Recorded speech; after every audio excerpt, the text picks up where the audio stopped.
നമ്മുടെ ബ്രാൻഡ് എന്ന് പറയുന്നത് ജസ്റ്റ് ഒരു ലോഗോ ഡിസൈൻ ചെയ്യുക എന്നുള്ളത് മാത്രമല്ല, ഇതൊരു പ്രോമിസ് ആണ്, അതുപോലെ തന്നെ ഒരു ഇമോഷൻ ആണ്, ഒരു പേഴ്സണാലിറ്റി ആണ്. Let's break it down. നമ്മളൊരു കളർ യൂസ് ചെയ്യുന്നതോ ഫോണ്ട് യൂസ് ചെയ്യുന്നതോ അല്ലെങ്കിൽ ഒരു ലോഗോ ഡിസൈൻ ചെയ്യുന്നതോ അല്ല ബ്രാൻഡിങ്. അത് നമ്മൾ ജസ്റ്റ് ഒരു വിഷ്വൽ ഐഡന്റിറ്റി മാത്രമാണ്. ബ്രാൻഡിങ് എന്ന് പറഞ്ഞാൽ നിങ്ങളെക്കുറിച്ച് കിട്ടുന്ന ഒരു ഫീല്, നിങ്ങളെ ബിസിനസിനെ കുറിച്ച് ചിന്തിക്കുമ്പോൾ കിട്ടുന്ന ഒരു ഫീല്, അതൊരു വിശ്വാസമാണ്, ട്രസ്റ്റ്. അതുപോലെ തന്നെ ഒരു വൈബ്, നിങ്ങൾ ആളുകളുമായിട്ട് ഷെയർ ചെയ്ത നിങ്ങളെ സ്റ്റോറീസ്, അതാണ് നിങ്ങളെ ബ്രാൻഡിനെ കുറിച്ച് ചിന്തിക്കുമ്പോൾ ആളുകളുടെ മൈൻഡിലേക്ക് വരുന്നത്. എക്സാമ്പിൾ പറഞ്ഞു കഴിഞ്ഞാൽ, നമുക്ക് ഒരു ആപ്പിൾ പ്രൊഡക്ട്സ് നമ്മൾ യൂസ് ചെയ്യുമ്പോൾ, ഐഫോൺ അല്ലാന്നുണ്ടെങ്കിൽ ഒരു മാക് ബുക്ക് ഒക്കെ നമ്മൾ യൂസ് ചെയ്യുന്ന ടൈമിൽ നമ്മൾ ഫീൽ ചെയ്യുന്ന ഒരു എക്സ്പീരിയൻസ് ഉണ്ട്. അതുപോലെ തന്നെ നമ്മളിപ്പോൾ ഒരു കോഫി ഡ്രിങ്ക് ചെയ്യാണ്, ഒരു സ്റ്റാർബക്സിന്റെ കോഫി നമ്മൾ കഴിക്കുമ്പോൾ നമുക്ക് കിട്ടുന്ന ഒരു ഫീൽ ഉണ്ട്.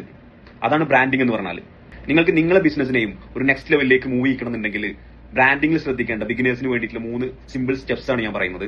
അതിൽ ഫസ്റ്റ് വൺ ആണ് ഡിഫൈൻ യുവർ ബ്രാൻഡ് മെസ്സേജ്. നിങ്ങൾ എന്തിനു വേണ്ടിയിട്ടാണ് ഈ ബ്രാൻഡ് ചെയ്യുന്നത് എന്നുള്ളൊരു മെസ്സേജ് നമ്മളെപ്പോഴും കീപ്പ് ചെയ്യേണ്ടതായിട്ടുണ്ട്. Second one no your target audience. നിങ്ങൾ ആർക്ക് വേണ്ടിയിട്ടാണ് സെർവ് ചെയ്യാൻ വേണ്ടിയിട്ട് പോകുന്നത്, അതിനെക്കുറിച്ച് ക്ലിയർ ആയിട്ടുള്ള ഒരു പിക്ചർ നമുക്ക് വേണം. Third one build consistency. നമ്മൾ സ്ഥിരമായിട്ട് തന്നെ നമ്മുടെ കണ്ടന്റ്സ് നമ്മുടെ കസ്റ്റമേഴ്സിലേക്ക് എത്തിച്ചു കൊടുക്കുക. അതുപോലെ തന്നെ നമ്മുടെ വിഷ്വൽസ്, വീഡിയോസ്, നമ്മുടെ ബ്രാൻഡിനെ കുറിച്ചുള്ള ഇൻഫർമേഷൻ കസ്റ്റമറിലേക്ക് എത്തിക്കുക എന്നുള്ളതാണ്. നിങ്ങളുടെ ബ്രാൻഡ് ഒരു ഇന്റൻഷനോട് കൂടിയിട്ട് നിങ്ങൾ സ്റ്റാർട്ട് ചെയ്യുക, അല്ലാതെ കൂടുതൽ ഡെക്കറേഷൻ ചെയ്യുക എന്നുള്ളതല്ല.